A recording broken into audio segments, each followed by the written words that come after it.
मम इष्टदेव गोरक्षदेव देव तुम सर्वस्व हो।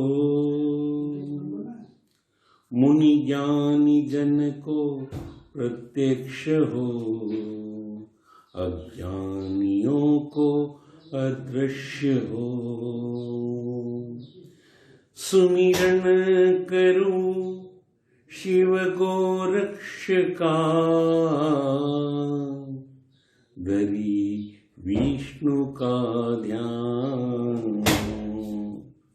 जिनकी कृपा सरस्वती मम कंठ विराजो।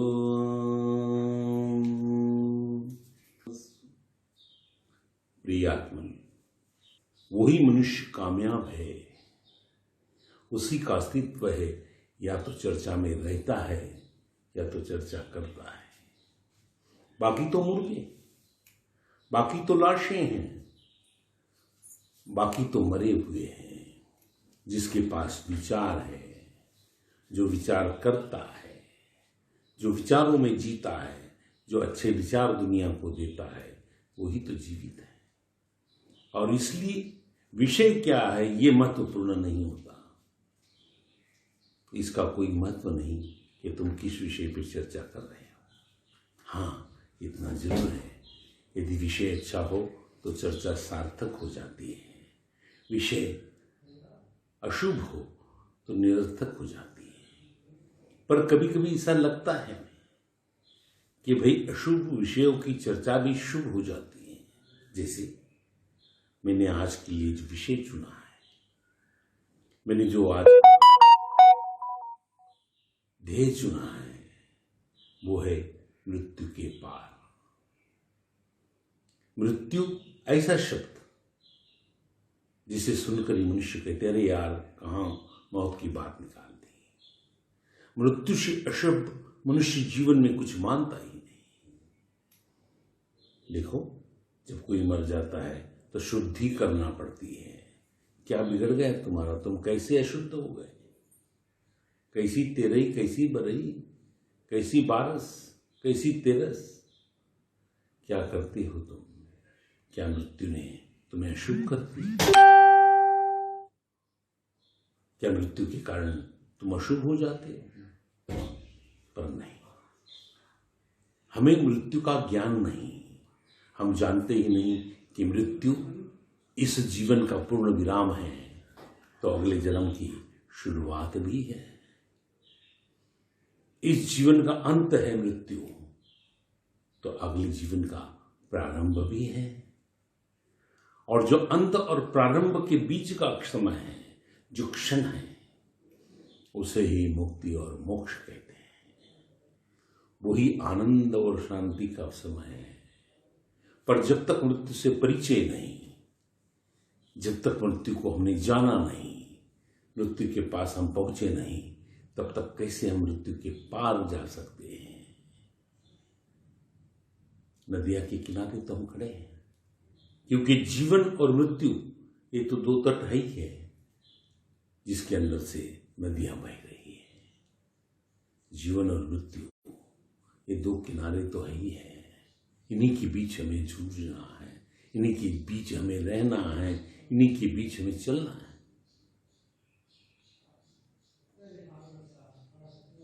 और जब तक हम दोनों किनारे से परिचित नहीं, जब तक हम नहीं जानते कि दोनों किनारे है क्या, तब तक ना तो जीवन का अर्थ समझ में आता है, न जिंदगी का। हमने तो अपना एक देह बना लिया है। हम लोगों ने केवल एक देह बना लिया है, भोग। हर चीज जो मिल जाए हाथ में, हम उसका भोग लेना चाहते हैं। बाकी हमारे पास कोई विद्या नहीं, बाकी कोई हमारे पास विचार नहीं, बाकी हमारे पास कोई चर्चा नहीं। बस चित्र है तो देख लूं कि क्या है, नोट है तो गिन लूं कि क्या है, कितने हैं। बस स्पर्श, रस और भोग, इसके अलावा हमने अपनी जिंदगी को कहीं छोड़ा ही नहीं। और ऐसी जिंदगी पशुतुल्य हो जाती है। एक पशु में और तुम में कोई अंतर नहीं रहता। शरीर तुम्हारा मानव का हो सकता है, शरीर से तुम मानव हो सकते हैं, लेकिन सुबह से शाम तक का दिनचर्या का तुम हिसाब रखोगे तो पता चलेगा कि तुमने क्या पाया क्या खोया। तो पता चलेगा कि सुबह उठते से चाय, नाश्ता, भोजन, इसके अलावा कुछ नहीं। जैसे पशु पक्षी, जैसे एक कुत्ता, जैसे एक पशु करता है, इस तरह से जीना भी क्या जीना है। इसके लिए विषय कोई महत्व नहीं रखता कि वो शुभ है या अशुभ है। विषय का तत्व क्या है, विषय से हम क्या पा रहे हैं, ये महत्वपूर्ण है। इसलिए जिसने अंत को जान लिया उसने ही शुरुआत को जाना है। जिसने अंत से आंखें चार कर ली उसने ही शुरुआत से प्यार किया है। भयभीत हो तुम, डरपोक हो तुम, है इसलिए डरपोक हो कि कोई मर जाता है तो तुम्हारी रूहें कांप जाती हैं। तुम्हें लगता है कि मैं भी मरूंगा, तुम्हें लगता है आज इसका नंबर था कल मैं भी मरूंगा। और फिर शुरू होता है सांत्वना का दौर, फिर शुरू होता है समझाने का दौर। कभी तुम्हें माता पिता समझाते हैं, कभी पड़ोसी समझाते हैं, तो कभी कोई महात्मा तुम्हें गुरु बनकर समझाता है कि बच्चा आत्मा अमर है। कि बच्चा डरता किस लिए है, आत्मा तो अमर है तो मरेगा ही नहीं। पर बात मरण आत्मा की नहीं हो रही है, बात तो साधन की हो रही है कि कार कब खराब होगी, कार कब डैमेज होगी। बात तो शरीर की हो रही है कि शरीर गिरेगा कैसे। मृत्यु तो शरीर की ही होती है। गीता में भगवान कृष्ण कहते हैं, हे अर्जुन, आत्मा अमर है, तू भी पहले कई बार मर चुका है,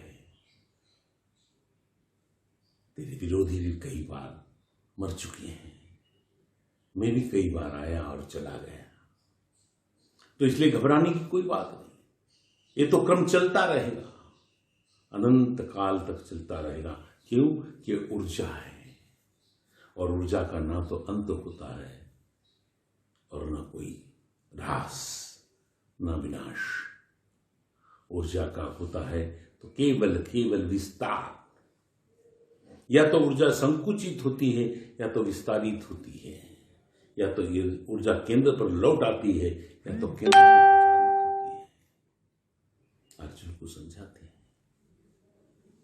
मृत्यु का रहस्य जो जान लेता है, मृत्यु को जो समझ लेता है, उसके लिए दुनिया में सुख ही सुख और शांति ही शांति है। जो चीज मृत्यु के बाद उसे मिलनी है, मृत्यु के पार मिलनी है, वो उसे तत्काल मिल जाती है। इसलिए खोज, एक अभियान, एक प्रवास मृत्यु की ओर का हम शुरू करेंगे। हमें जानना है, हमें पहचानना है कि मृत्यु आखिर है क्या जो हर प्राणी को डराती है। भय हमें जीने का नहीं है। ये शस्त्र किस लिए बन रहे हैं? क्या हम वीर है, शूर है इसलिए? नहीं, हम डरपोक है इसलिए। हम डरते हैं तभी तो चाकू लेकर सोते हैं। हम डरपोक हैं इसीलिए तो मरने को डरते हैं। इसीलिए तो हम किसी के हाथ में तलवार नहीं देख सकते, किसी के पास बंदूक नहीं देख सकते। यदि दिख जाए तो हमारी गीगी बन जाती है, हमारी जुबान पे ताला लग जाता है। जो शब्द हम कड़वे कड़वे बोल रहे थे मीठे में बदल जाते हैं, क्योंकि शस्त्र देख लिया। भय शस्त्र का नहीं, भय मरने का, भय मृत्यु का। लगता है ये एक गोली चला देगा और मेरा तो राम नाम सत्य हो जाएगा। सत्य के इतने करीब रहने के बावजूद, सत्य की बात दोहराने के बावजूद तुम कभी मुलाकात नहीं कर पाए मृत्यु से। कभी तुमने कोशिश नहीं की, कभी तुमने प्रयास नहीं किया। जीवन भर केवल भोग भोग भोग में जीते रहे, लेकिन ये नहीं जाना माटी कहे कुम्हार से, तू क्या रोंदे मोर। एक दिन ऐसा आएगा, मैं रोंदूंगी तो, मैं रोंदूंगी तो। जिस जिंदगी को हम जी रहे हैं, माटी को रोंदना है। माटी को रोना एक कुम्हार का दृष्टांत दिया है कबीर जी ने, लेकिन इसका मतलब ये नहीं कि वो माटी रोंद रहा है तो उसको कह रही माटी।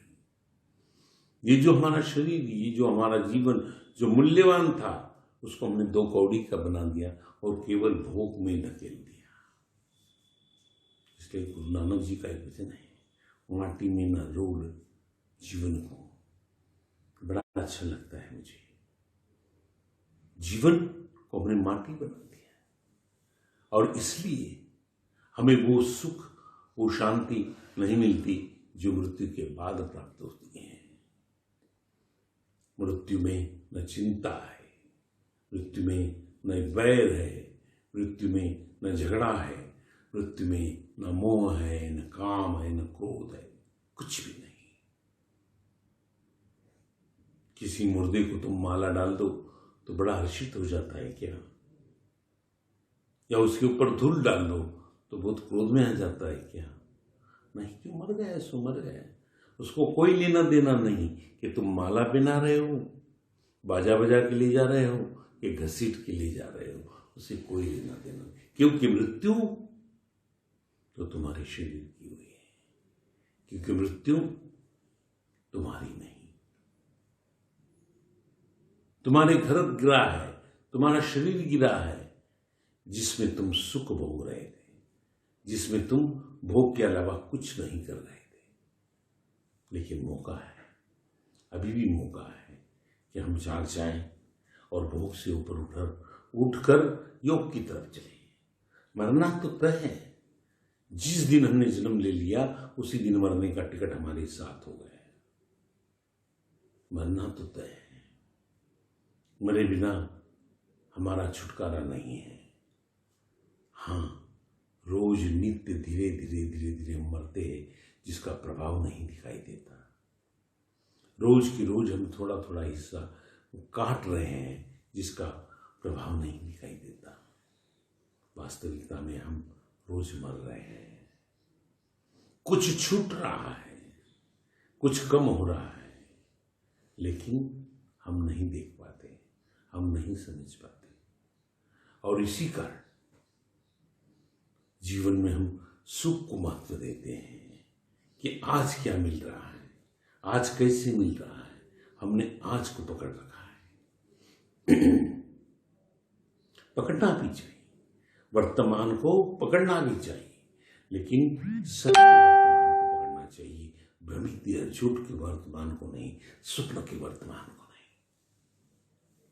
इसलिए एक साधना का मार्ग, एक मरने की कला, एक मरने की आदत जो थी, उससे हम मरण का मुलाकात कर लें, मरण को पहचान लें, तो कुछ बात बन सकती है, तो कुछ क्रांति हो सकती है, कुछ बदलाव आ सकता है। जीते जी मर जाना, जीते जी मर जाना। मरने के बाद तो मरना ही है। शरीर गिर जाने के बाद क्या मरना।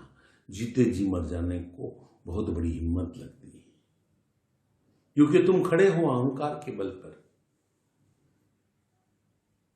वैसे तो मृत्यु 3 प्रकार की है, एक प्रकार की मृत्यु नहीं है। एक है सम्मान की मृत्यु, तुम्हारा सम्मान छीन जाए तो भी तुम मर गए।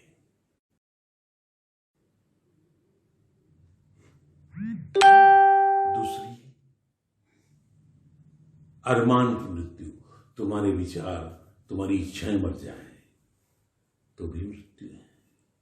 एक सम्मान की, एक अरमान की, और तीसरी मृत्यु श्मशान की, जिसमें तुम्हें श्मशान में लिया जाता है, ले जाया जाता है, फूंक दिया जाता है, तो सम्मान की मृत्यु तो तुम जगत के अंदर हारते जीतते इस पे तय है। सम्मान की मृत्यु तो तुम्हारी लाभ हानि पर तय है, लेकिन अरमान की मृत्यु तुम्हारे हाथ में है, जगत के व्यवहार पर है, तुम्हारी अपनी प्रयत्न पर है। अरमान की मृत्यु से भी शाश्वत मृत्यु की तरफ बढ़ा जा सकता है। सम्मान की मृत्यु के बाद जीने की इच्छा ही नहीं होती। कई लोग तो आत्महत्या भी कर लेते हैं, जो सही मार्ग नहीं, जो गलत मार्ग है, लेकिन जीना पड़ता है, जीना पड़ता है। किस लिए? अपनों के लिए। किस लिए? जो संपदा रखी है, जो व्यवस्था बनाई है, उसकी भोग का मोह नहीं छूटता, इसलिए जीना पड़ता है। लेकिन जिस दिन अरमान विदा हो जाते हैं, जिस दिन अहंकार विदा हो जाता है, जिस दिन इच्छाएं समाप्त हो जाती है, ये धन 2 कौड़ी का हो जाता है, ये रूप सूप सज्जा सब कुछ 2 कौड़ी का हो जाता है। मनुष्य सोचता है कि बस अब तो मुझे अपनी ही खोज करनी है। देखना है कि शास्त्रों ने जो पुकार के कहा है, क्या आत्मा सच में अमर है? क्या है मृत्यु? कौन है मृत्यु? बड़ी सुंदर कथा आती है कठोपनिषद में। एक ऋषि है, एक महान ऋषि, उनका नाम है पुरुश्रवा। पुरुश्रवा बहुत विद्वान है, और ध्यान में रखना, जिसके घर में जो संस्कार है, जो विचार है, वो उनके बच्चों में निश्चित प्रवाहित होते हैं। इसलिए तुम यदि चाहते हो कि तुम्हारे घर राम पैदा हो, तो दशरथ से विचार पैदा करो। यदि तुम चाहते हो कि तुम्हारे घर में कृष्ण पैदा हो, तो यशोदा देव की वासुदेव नंद बनने के प्रयास करो। यदि हो जाएगा विचारों से, यदि तुम कर पाए, तो निश्चित तुम्हारी औलाद जन्म लेने के बाद भी कंस नहीं बनेगी, राम बनेगी। रावण नहीं बनेगी, कृष्ण बनेगी। पर आना चाहिए परिवर्तन, समझ में आ जाए बात तो। पुरुश्रवा ऋषि थे, उनका एक बालक था 5 वर्ष का, नचिकेता नाम था उसका।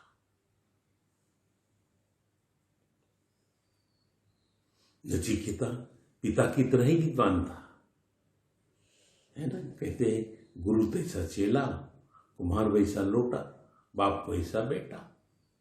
बाप जैसा होता है वैसा ही बेटा होता है, कुम्हार होता है वैसा ही घड़ा बनेगा, गुरु जैसा होगा वैसा ही चेला होगा। प्रयास तो सब करते हैं कि मेरे जैसा जन्मे, और इसलिए तुम में सत्य आए, तुम में आदर्श आए, तुम्हारा आचरण अनुकरणीय हो जाए, तो तुम्हारी औलाद सुधर सकती है, तो तुम्हारे घर में क्रांति आ सकती है। पर तुम अपने बदचलन चलो, तुम्हारा अत्याचार होता रहे, तुम अनाचारी बनो, तुम आदर्श न हो, और चाहो कि मेरा पुत्र मेरा आदर्श रखे, तुम चाहो कि मेरा पुत्र चरित्रवान बने, तो असंभव है। छोटा सा बालक है नचिकेता, छोटा सा बालक। एक दिन पुरुश्रवा ने एक संकल्प लिया, एक यज्ञ करने का संकल्प। उस यज्ञ का महत्व यह था कि उस यज्ञ की समाप्ति पर अपने पास का, अपनी जो जो संपदा है उसे दान कर देना। जो भी संपदा अपने पास, संपदा का मतलब जानते हो, जिस पर तुम्हारा स्वामित्व है, जो तुम्हारे अधिकार में है, जो तुम्हारे नियंत्रण में है, वो सब संपदा है। यज्ञ समाप्त हुआ, यज्ञ समाप्त होने पर दान की प्रक्रिया शुरू हुई। पुरुश्रवा ने धीरे धीरे सारी वस्तुएं दान कर दी। आखिर में गाय बची, गायों का दान करना शुरू हुआ। तो उन गायों में कई बुरी गाय भी थी, बिना दूध वाली भी गाय थी। जब उन्होंने उनको दान करना शुरू कर दिया तो नाचिकेता से देखा नहीं गया। उसने सोचा ये तो अनर्थ हो रहा है, क्योंकि दान का मतलब ये नहीं कि हम कुछ भी किसी को देते। मैं देखता हूं भगवान को लोग दान करते हैं, खड़ाऊ भी 1 इंच की बना के लाते हैं, छोटी छोटी चूड़ियां, छोटा छोटा सिंदूर मां के भगवती के श्रृंगार के लिए लाते हैं। वो बिल्ली के बच्चे के पंजे में नहीं आ सकता, वो मां को पिलाते हैं। गुरु पूर्णिमा पे गुरु को ऐसी भेंटे वस्तु करते हैं। जब भगवान को चढ़ाने की बात आती है, मंदिर में चढ़ाने की बात आती है, या किसी को दान देने की बात में आती है, तो सबसे निकृष्ट, सबसे सस्ती कौन सी चीज है उसका दान करते हैं, जबकि दान के सिद्धांत के बिल्कुल खिलाफ है, दान के सिद्धांत के विरुद्ध है। दान इसे कहते ही नहीं है। दान तो वो है कि जब हम कोई चीज दे और उसका उस व्यक्ति को उपयोग नहीं सदुपयोग हो जाए, उसके जीवन में क्रांति आ जाए, तुम्हारे दान से उसका कल्याण हो जाए, वो दान है। नचिकेता से सहा नहीं गया, सोचने लगा ये क्या कर रहे हैं पिताजी। मैं तो चाहता हूं कि मेरे पिता का सम्मान बढ़ता रहे, लेकिन इससे तो सम्मान घट जाए। इसलिए उसने पिताजी से कहा, पिताजी ये क्या कर रहे हैं, बूढ़ी गायों का दान दे रहे हैं, हा? इससे क्या लाभ होगा। ये गाय जिसके पास जाएगी ना तो उसके किसी काम की है। पिता ने कहा चुप रहे, मैंने संकल्प संपूर्ण वस्तु दान करने का किया है। हर चीज मेरी जिस पे अधिकार है, मेरी संपदा का दान करने का किया है। ये नहीं कहा है कि बूढ़ी गाय दान नहीं करूंगा, फिर तो मेरी संपदा बच गई मेरे पास। तो संकल्प कैसे पूरा होगा नाचिकेता। यदि मैंने दान नहीं दिया तो आधा दान हुआ, आधा नहीं हुआ। और संकल्प तो है जो भी कुछ मेरी संपदा है मैं दान कर दूं। और मेरी संपदा में ये बूढ़ी गाय भी आती है। नाचिकेता मुस्कुराया, नाचिकेता मुस्कुराया और उसने कहा अच्छा तो फिर एक बात पिताजी बताइए, क्या आपका मेरे पर अधिकार नहीं? क्या मैं आपका पुत्र नहीं? बोले हैं, मेरा अधिकार भी है तुझ पर। तो क्या मैं आपकी संपदा नहीं? एक बार तो सोच में गिर गए, फिर कहा कि हां तुम भी मेरी संपदा हो। तो फिर नाचिकेता ने कहा कि आप मुझे किसे देंगे, किसको दान करोगे? छोटा सा बालक 5 साल का विचित्र सवाल कर रहा था। पिता ज्ञानी, लेकिन ज्ञानी होने के बाद भी क्रोध पर विजय नहीं। एक बात और स्पष्ट कर दूं तुम्हें, एक बात और बता दूं, इतना आसान नहीं है क्रोध को शांत कर लेना, क्रोध को जीत लेना। क्रोध राम को भी आया है समुद्र के ऊपर, क्रोध कृष्ण को भी, परमात्मा तक को क्रोध आता है। बहुत कम लोग हैं जो क्रोध पर विजय प्राप्त करते हैं, लेकिन वो परिस्थितियों के कारण। मैंने सुना है एक महात्मा एक गांव में एक बहुत बड़ा क्रोधी रहता था। वो क्रोधी हर बात पर किसी को न किसी को गाली देता था, किसी से न किसी से झगड़ा कर लेता। एक दिन एक गुरु मिल गए उसको, और उसको कहा कि बच्चा किस लिए झगड़ा करते हो, किस लिए क्रोध करते हो, त्याग दो, चले जाओ, साधना करो। उस आदमी की पता नहीं क्या बात मन में बैठ गई। उस महात्मा का उपदेश उसने मान लिया और वो चला गया घोर तप करने जंगल में। एक गुफा में बैठ गया, रात दिन प्रभु का चिंतन करने लगा। 40 साल हो गए, कभी एक बार भी उसको क्रोध नहीं आया। धीरे धीरे लोगों को पता चला कि गुफा में बहुत बड़े महात्मा हैं। लोग दर्शन को आते, पूजा करते, बड़ा प्रसन्न शांत था वो। एक दिन किसी ने कहा कि महाराज, इतने साल आपको हो गए, आप कभी गांव की तरफ नहीं आए, आइए एक बार गांव की तरफ भी आइए, एक बार सबको दर्शन भी दीजिए।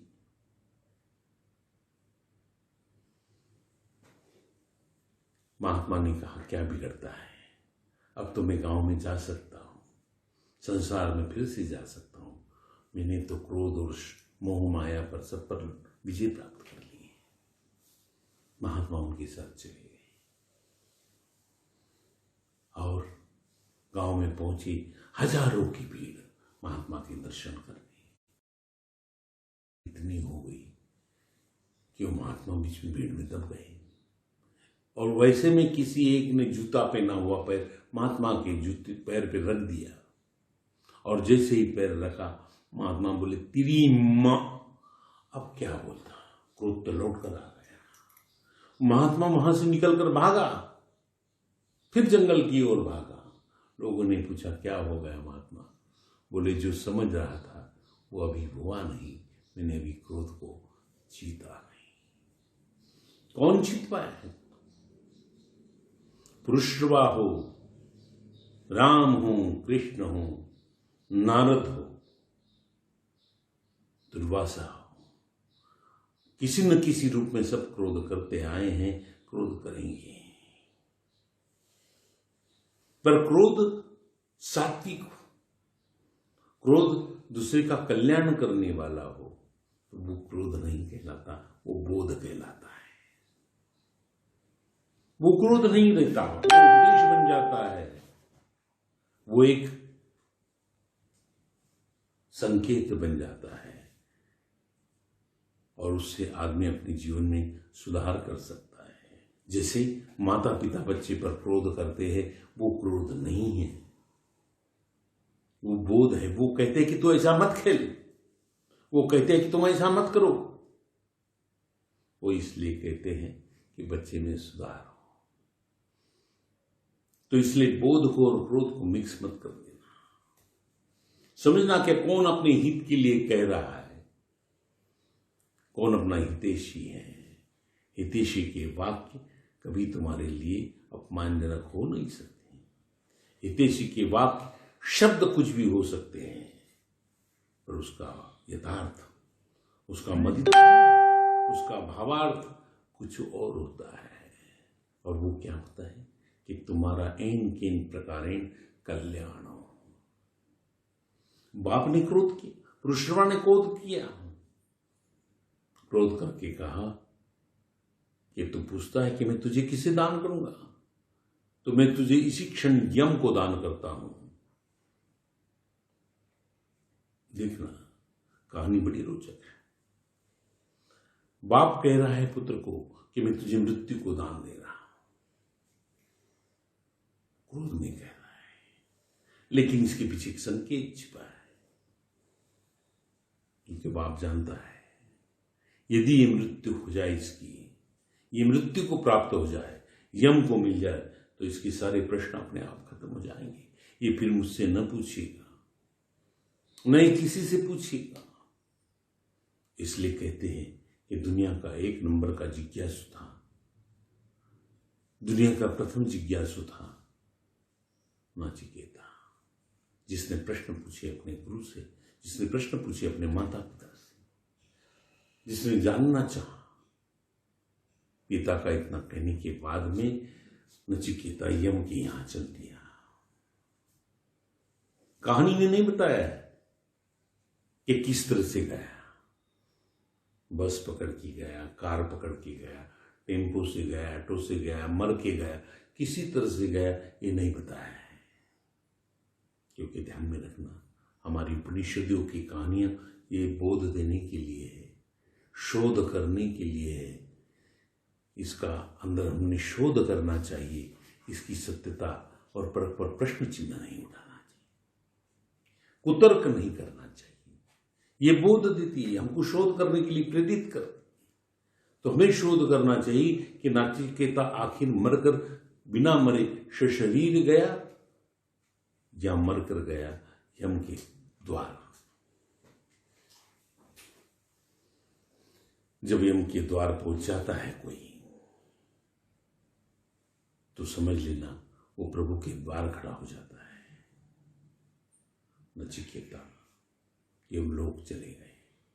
कैसे गए, क्या गए, इसका विश्लेषण, इसका ज्ञान मुझे है, मैं तुम्हें वो बता सकता हूं, पर इस प्रवचन में नहीं।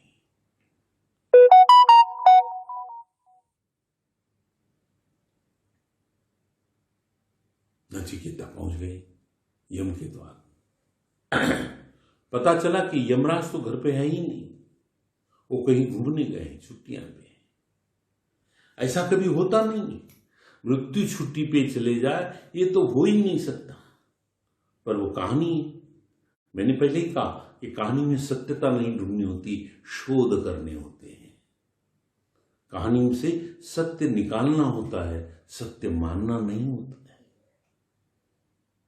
जो आदमी इस कहानी को सत्य मान लेता है उसका सत्यानाश तय है, और जो कहानी में से सत्य निकाल लेता है उसका सत्यावास सही है।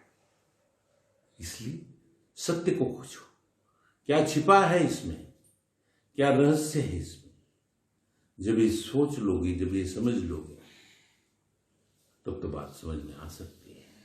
कहाँ यम छुट्टी पे जाते हैं, कहीं टहलने जाते नहीं। मृत्यु ना तो टहलने जाती है, ना घूमने जाती है। प्रति क्षण किसी न किसी की मृत्यु हो रही है, प्रतिपल मृत्यु अपना तांडव दिखा रही है। और इसलिए हम नहीं कह सकते कि यम छुट्टी पर गए थे, पर कहानी कहती है कि नाचिकेता 3 दिन वहां बैठे रहे। यमराज लौटे, देखा 5 साल का बालक बिना खाए पिए 3 दिन से उनकी राह देख रहा है। यमराज ने सोचा कि बिना बुलाए ये आया है, तो जो बिना बुलाए, बिना निमंत्रण के आ जाता है उसे तो अतिथि कहते हैं। और हमारी संस्कृति, हमारी परंपरा कहती है कि अतिथि देव भव, तो इसका सत्कार करना चाहिए। यमराज ने उसका सत्कार किया और उससे कहा कि मैं तुमसे बहुत प्रसन्न हूं, कैसे आना हुआ। उसने कहा कि मेरे पिता ने आपको मुझे दान दे दिया है।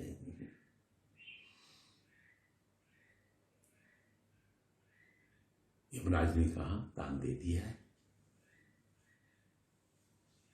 दान नहीं दिया है। क्यों?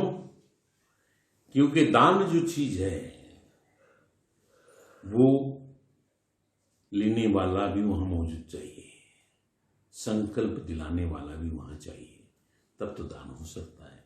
ऐसे ही दान नहीं होता। जब लेने वाला ही मैं वहां था ही नहीं, तो मुझे कैसे दान दे सकते हैं। खैर, कहानी का क्या रहस्य है, ये बड़ी विकट समस्या है। यम ने कहा ठीक है, तुम आ ही गए हो तो मैं तुम्हें 3 दिन के लिए 3 वर मांगने का आग्रह करता हूं। तुम जो चाहे सो 3 वर मांग लो। नाचिकेता ने कहा कि पहले वर में तो आप मुझे ऐसा वर दीजिए कि मैं जब लौट कर जाऊं तो मेरे पिताजी मुझे पहचान ले। इसका मतलब जानते हो क्या? इसमें कहानी का रहस्य खुल गया कि नाचिकेता सशरीर नहीं गया। यदि सशरीर जाता तो वैसे कि वैसे आता तो पहचानने का सवाल ही कहां था। इसका मतलब यह है कि नाचिकेता मर कर गया और मरकर जाने के बाद पुनर्जन्म में उसको वही शरीर मिलेगा, इसकी गारंटी नहीं थी। और और गारंटी नहीं थी, इसलिए उसने कहा कि मैं जब दूसरा शरीर धारण करके जाऊंगा तो मेरे पिताजी मुझे पहचान लिए कि मैं वो पुत्र हूं, इसलिए पहला वर्ण ऐसा मांगा। लेकिन आज तक किसी प्रवचनकार ने इसका खुलासा नहीं किया। बड़े बड़े ज्ञानी बैठे हैं, उनको भी इस रहस्य का पता नहीं, क्योंकि उनका ज्ञान केवल भ्रम करने का है, भ्रमित करने का है। सत्य के प्रति दिशा निर्देश करने के उनके पास में कोई सवाल ही नहीं आता। नाचिकेता ने कहा कि आप मुझे वर दीजिए कि मैं जब लौट कर जाऊं तो मुझे पहचान ले।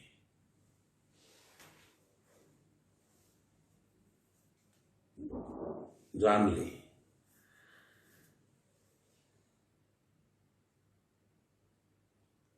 युवराज ने कहा तथास्तु।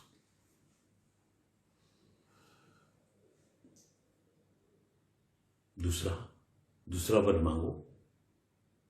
उसने कहा दूसरा वर मुझे बताइए, मृत्यु क्या है? मृत्यु के बाद मनुष्य कहां जाता है? मृत्यु किस प्रकार होती है? और तीसरा वर था कि अग्नि विद्या क्या होती है? दूसरा वर में मांगा कि मृत्यु क्या होती, जिस कारण वो आया है, जिस रास्ते से वो आया है। पहली बार पूछ रहा है कि रास्ता क्या है, ये रास्ता किधर जाता है? बड़ा सुंदर प्रश्न है, बड़ा बहुत अच्छा प्रश्न है। इस प्रश्न पे ही मनुष्य विचार कर ले, इस प्रश्न को ही अपने जीवन में जीवित रखे तो बहुत से कुकर्मों से बच सकता है।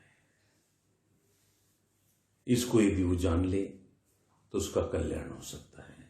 मुझे एक फिल्म की गीतों की लाइनें याद आती हैं, आपको सुनाता हूं। दुनिया से जाने वाले जाने चले जाते हैं कहाँ, कोई कैसे उन्हें ढूंढे, नहीं कोई कदमों के निशान।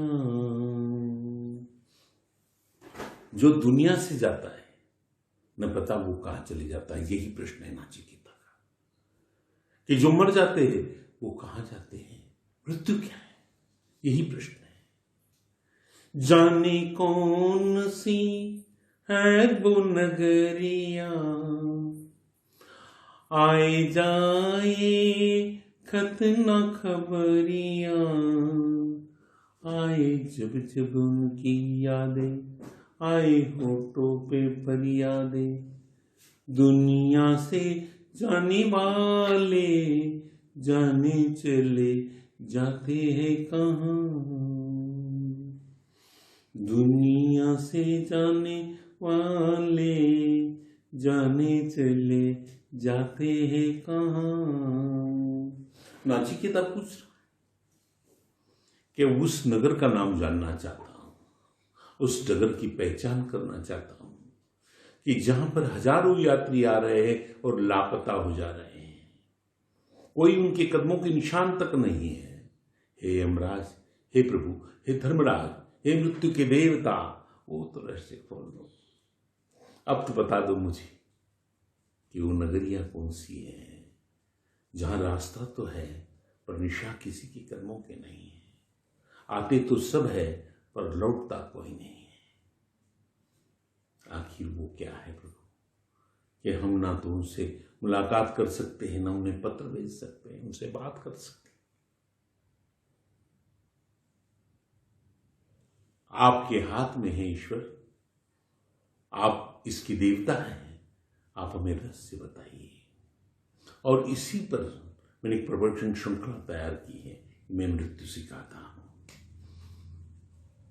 उस प्रवचन का ही ये हिस्सा है, उस प्रवचन का ही ये भाग है। मृत्यु क्या है? मृत्यु है ऊर्जा का केंद्र पे कर्तीकरण। जैसे एक दिया होता है, दिया का प्रकाश सब दूर फैला है। लेकिन हम जैसे जैसे उसकी लोक मंद करेंगे, प्रकाश समेटता उसके पास आते जाएगा और धीरे धीरे अंधकार बढ़ता जाएगा। और आखिर ऐसा क्षण आएगा जब ज्योति के पास ही प्रकाश होगा, बाकी सब अंधकार। और जैसे ही तुमने दिया को पूरा बुझा दिया, सब दूर अंधकार फैल जाएगा। उसी तरह से शरीर के कोने कोने में फैली हुई ऊर्जा मृत्यु के समय धीरे धीरे केंद्र पर एकत्रित होती है। अब ये सवाल आता है कि केंद्र कहाँ है? नाभि में है, हृदय में है या मस्तिष्क में? कहाँ है वो केंद्र जहां ऊर्जा आकर लोप हो जाती है, ऊर्जा जहां से गायब हो जाती है और जहां मृत्यु डिक्लेयर हो जाती है? अब इसके लिए योग की आवश्यकता नहीं है, अब इसके लिए कोई साधना की आवश्यकता नहीं। ये तो विज्ञान ने सिद्ध कर दिया है कि ब्रेन में वो स्थान है, मस्तिष्क में वो स्थान है। जब तक ब्रेन डेथ नहीं होता मनुष्य मरता नहीं। अब तो विज्ञान ने सिद्ध कर दिया, लेकिन विज्ञान सिद्ध कर सकता है, अनुभूति नहीं दे सकता। विज्ञान प्रयोग कर सकता है लेकिन स्थापित नहीं कर सकता। विज्ञान सिद्धांत दे सकता है लेकिन सिद्ध नहीं कर सकता। प्रयोग करेगा, रिजल्ट देगा, लेकिन उसकी जो सिद्धांत के बाद में सिद्धि जिसको हम कहते हैं, उसकी सत्यता जो कहते हैं, उसके लिए बहुत कुछ स्वयं का अनुभव चाहिए। इन सब बातों के अंत में स्वयं को खड़ा करना पड़ेगा, स्वयं को अनुभव लेना पड़ेगा, स्वयं को सब कुछ करना पड़ेगा। नचिकेता को मृत्यु का रहस्य बताया यमराज ने, समझाया, नगरियां बताई। नगरियां जानते हो तुम? नगरियां जानते हो? निशा क्यों नहीं मिलता? क्योंकि वो नगर हर व्यक्ति का अपना नगर है, अपने ही शरीर में है। हर नगर अपने ही शरीर में है, वहां ना निशान बसते हैं ना नगर बसता है। जैसे ही दिया बुझता है अंधकार हो जाता है और मनुष्य मर जाता है, मृत्यु को प्राप्त हो जाता है। तो कैसी नगरिया?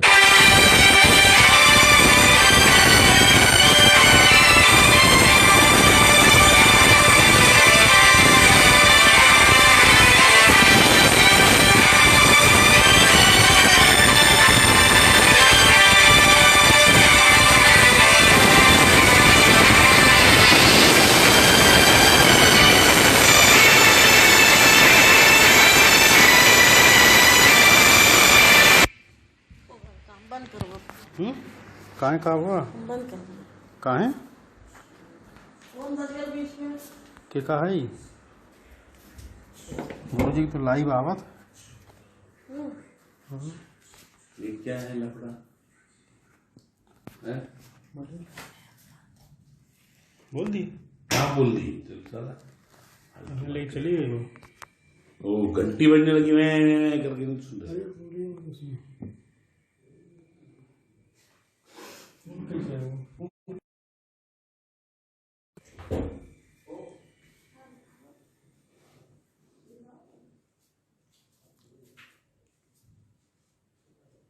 क्षमा कीजिए, कुछ डिस्टरबेंस हो गया था। वार्ता में, चर्चा में डिस्टरबेंस हो जाना बड़ा दुखदायी होता है, पर ये प्रवचन है, आपको ज्ञान का मार्ग बताना मेरा धर्म है। नचिकेता का तीसरा प्रश्न था, क्या है अग्नि विद्या? अग्नि विद्या मीन्स एनर्जी साइंस, ऊर्जा का विज्ञान। ये ऊर्जा का विज्ञान क्या है? आपने कह तो दिया मृत्यु ये है, ऊर्जा का केंद्रीकरण। आपने बता तो दिया कि वो डगर कहाँ है, आपने बता तो दिया वो रास्ता क्या है, वो नगर क्या है, लेकिन ये भी तो बताइए कि अग्नि विद्या है क्या, ऊर्जा का विज्ञान है क्या? ये ऊर्जा कहाँ से आई है, किसने पैदा की है और कैसी है, इसका स्वरूप क्या है? बड़ा विस्तार का प्रयोग है, विस्तार की बात है, उसको हम नहीं कह सकते।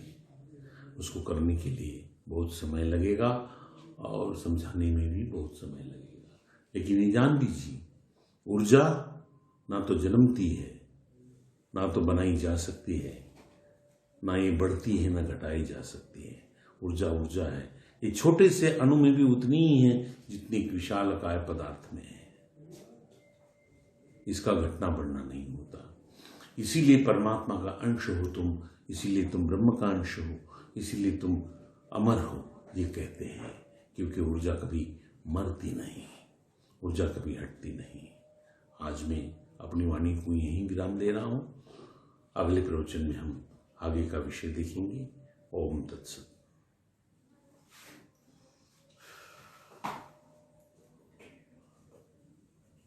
रेडी।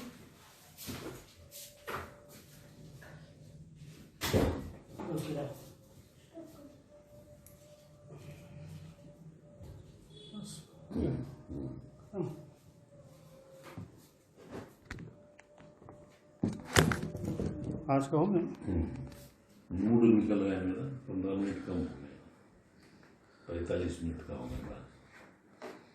चलो हटाओ, काम कम करो।